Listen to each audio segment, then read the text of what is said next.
Olumide and Kemi lived in a serene estate on the outskirts of Ibadan, a place where the street was lined with trim hibiscus flowers and the hum of generators was muffled by the rhythm of evening crickets.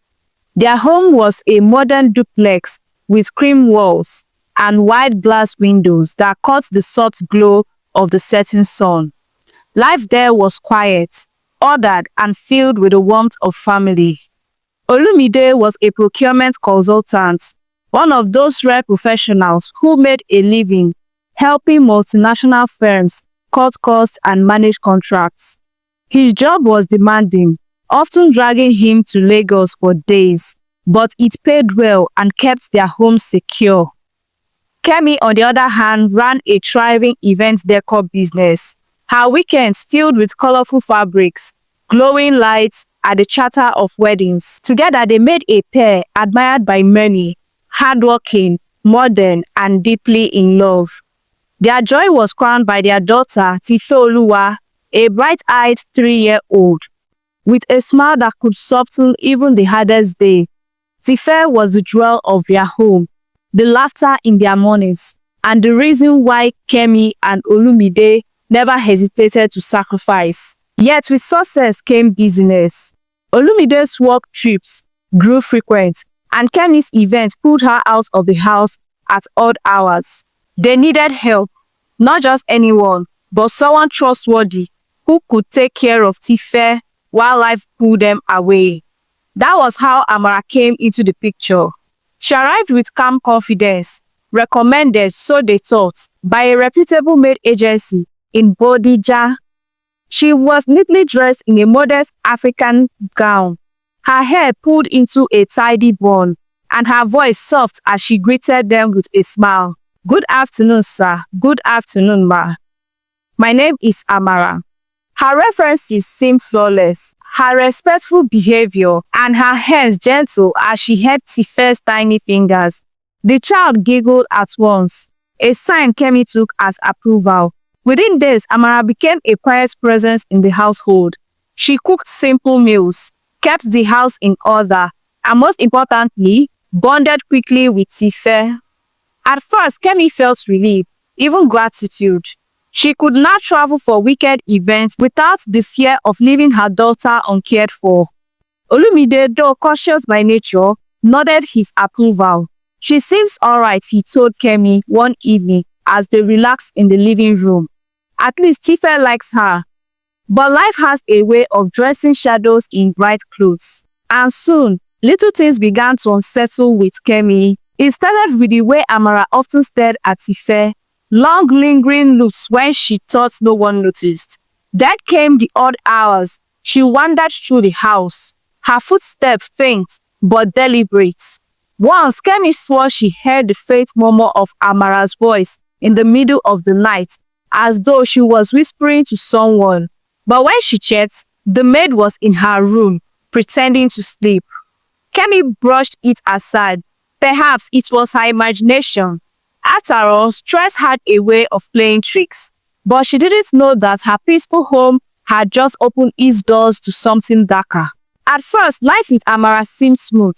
She walked quietly, never complained, and rarely raised her voice. She moved like a shadow through the house, gentle and efficient. Tife appeared happy enough, always clinging to her new nanny and laughing at her silly songs.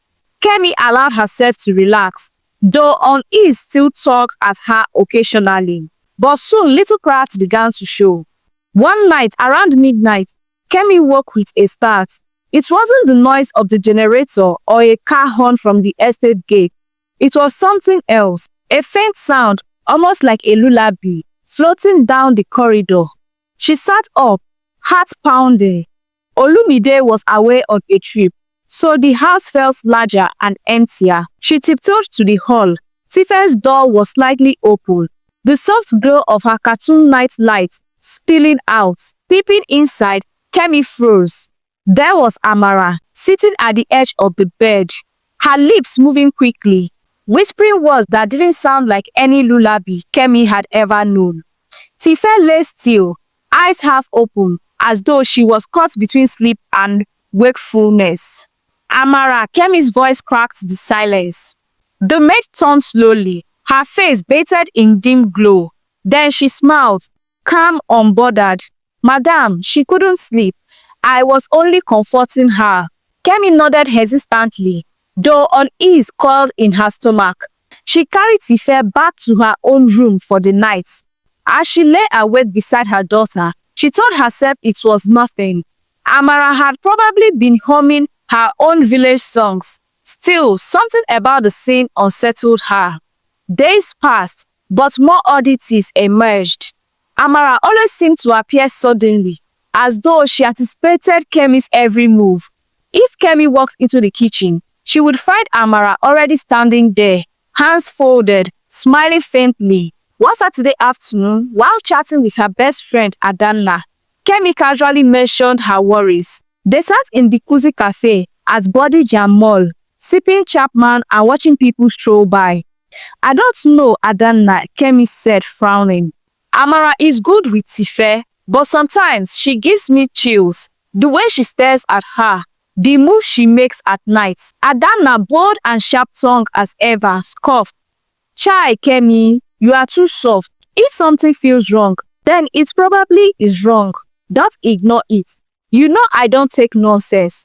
If it were me, I would have questioned her straight to her face already. Kemi sighed. Olumide thinks I am just stressing myself. He says she is harmless. Adanna leaned closer. Listen, my dear. Helpers come in many forms. Some are blessings, others are burdens. Keep your eyes wide open. Don't let comfort blind your eye. That night, Adanna's word echoed in Kemi's heart, and then something happened that made her doubt her own sanity. She found a tiny charm, an odd little object wrapped in thread beneath Tife's pillow. Startled, she confronted Amara at once. Amara, what is this? Kemi demanded, holding the strange thing out. Amara looked at it calmly and shook her head. I don't know, ma. Maybe Tife picked it up while playing. But Kemi knew her daughter. Tife's toys were plastic dolls and teddy bears, not strange trinkets like this. That night, for the first time, she locked Tife's bedroom door. She didn't tell Olumide, she didn't even tell Adanna. But in her heart, a seed of dread had been planted. The estate was known for its tranquility, but in the Adeyemi's house, unease was quietly stirring. For weeks, Kemi tried to convince herself that the strange occurrence were nothing more than coincidence, her imagination running wild from exhaustion. But the signs grew harder to ignore. One Tuesday evening, after putting Tife to bed, Kemi lingered in the kitchen, scrolling through her phone while sipping warm tea. The house was quiet. Olumide was in Lagos for a 3-day conference, and Amara had already retired to her room. At least that was Kemi's thoughts. She was about to switch off the kitchen light when a faint sound drifted down the hall again. A whisper, soft and urgent, like a conversation held between closed doors. Her body stiffened. Slowly, she crept towards the source. It was coming from Tife's room. Kemi's heart pounded as she pushed the door open. There again was Amara. She sat at the edge of the bed, her head bent low as though whispering to Tife's ear. The child lay unnaturally still, her tiny chest rising and falling in shallow breath. Amara, Kemi's voice cracked the air. The maid startled but quickly masked her surprise. She turned, eyes calm, voice steady. Madam, she had a bad dream. I was just consoling her. Kemi's hands trembled. I told you never to come to this room at night without me. What are you whispering to her? Amara smiled faintly. Stories, ma. Children love stories. But Kemi was not convinced. That night, she put Tife into her own room again. She barely slept, her mind replaying the scene over and over. The next day, she called Adanna. I caught her again, Adanna, at midnight, whispering into Tife's ear. Adanna hissed sharply. That girl is not ordinary. Did I not warn you? Something is off. You need to act before it is late. Kemi chewed her lips nervously. Olumide won't listen. He thinks I am exaggerating. You know him now. Adana's tone was firm. Then prove it. Give evidence. These days, phones have camera. Place one where it can see what's happening at night. If she's truly innocent, fine. If not, at least you will have a proof. The idea sat heavily on Kemi's heart, but by the evening, she resolved to try. She set up her small spare phone discreetly in Tife's room, angled carefully on the bookshelf. It was an old device, but the camera worked fine. She prayed it would capture what her eyes couldn't see. That night after dinner, Amara moved around the house with her usual quiet efficiency. She cleared tables, wiped counters, and even asked politely if Kemi needed tea before bed. Her composure was disarming, but Kemi had known better.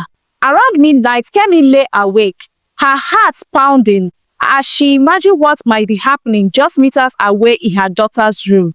She resisted the urge to check immediately. Instead, she waited till dawn before retrieving the phone. With trembling fingers, she opened the video. At first, it showed Tife asleep, her chest rising and falling peacefully. Then around 1:17 a.m., the door creaked open. Amara slipped inside, her steps deliberate, her expression unreadable. She sat at the bed, leaned closer to the child's ear, and began whispering again. Her lips moved quickly, her eyes intense, her hands resting gently on Tife's arm. Then came the part that made Kemi's skin crawl. Tife's eyelids fluttered, and she murmured something back, as though responding in her sleep. Kemi gasped, her hands flying to her mouth. She replayed the clip, trying to catch the words, but the sound was faint and distorted. Still, the image was clear enough. Her instincts had been right all along. That evening, when Olumide returned from Lagos, Kemi showed him the video. He watched silently, his face growing darker with each second. Then it ended. He sat back stunned. "Kemi, what is this?" he whispered. "It's proof," she said, her voice tight with fear. "I told you something was wrong. This is not normal." Olumide rubbed his forehead. Maybe she's just too attached to Tife. Maybe it's nothing serious. Kemi's eyes flashed. "Olumide, don't downplay this. Look at her. Who whispers to a child like that at the dead of night? Who sneaks into their room without permission?" He said nothing more, but the doubt in his eyes was gone. That night, for the first time, Olumide double-checked the locks before he went to bed. The following week carried a heavy silence in the Adeyemi's household. Amara continued her duty as though nothing was wrong, cooking, cleaning, and watching Tife with the same gentle smile. But to Kemi and Olumide, that smile had shifted from comforting to unsettling. They spoke little of it in front of her, but behind closed doors, their conversations brimmed with tension. Kemi confided everything to Adana, who didn't hesitate to visit one Saturday morning. She strolled into the house with her usual confidence, her voice loud enough to carry through the walls. "Where is this your maid?" she asked as soon as she entered. Kemi frowned nervously. "She's in the kitchen." "Good, let her stay there." "Kemi, show me the video again." Sat in the living room, curtains half drawn against the morning sun. Adana studied the recording carefully. Her lips tightened as she replayed the moment. Amara leaned close to Tife. "This is not ordinary, my sister," she muttered. "Helpers don't act like this. And you said she came from an agency?" "Yes," Kemi replied, though uncertainty clouded her voice. "At least that's what we thought." Adana asked a bro. "You thought?" Kemi swallowed. "Well, she came with papers and references. Everything seemed genuine. We didn't check too deeply." Adana said, her sharp eyes glinting. "Let me handle this." That afternoon, while Kemi distracted Amara with house errands, Adana slipped quietly into the maid's small room at the back of the house. It was neat, almost too neat, but a bag sat tucked under the bed. Adana pulled it out, her instinct humming. Inside, she found clothes, toiletries, and a stack of documents. Flipping through them, she frowned. Some were agency forms, but the logos looked faint, poorly printed, as if photocopied multiple times. Worse still, the names did not match. The referees listed were people no one could easily verify. Adanna's suspicion deepened. She took pictures with her phone and slid the document back into the place before leaving the room. Later that day, she confronted Kemi in private. "My sister," she said, lowering her voice, "that girl did not come from a proper agency. These papers are fake. I have seen this kind of thing before. Some people move from house to house pretending to be nannies. Sometimes they are running from their past. Sometimes they are chasing something else entirely." Kemi's heart raced. "So who is she really?" "That's what we need to find out," Adanna replied firmly. "But one thing is clear, you cannot leave her alone with Tife anymore." That evening, Kemi and Olumide watched Amara more closely. Olumide, shaken by the fake papers, finally accepted that they had made a mistake. Yet Amara's composure never cracked. She served dinner with her usual calmness, clearing plates and tidying up as though nothing was amiss. But the strangeness grew worse. One night, Tife woke up screaming, a piercing cry that filled the entire home. When Kemi rushed in, she found her daughter trembling, her tiny hands clutching her blankets. "Mommy, mommy, Auntie Amara was here," she whispered through tears. But the door was locked. Amara was asleep in her room, or so it seemed. Kemi's blood ran cold. She suited Tife back to sleep, but kept the child beside her for the rest of the night. The next morning, she told Adanna, who listened carefully before slamming her palm on the table. "Enough is enough. This thing is beyond ordinary now. That girl must leave before something terrible happens." The next morning, Kemi woke before dawn uneasy.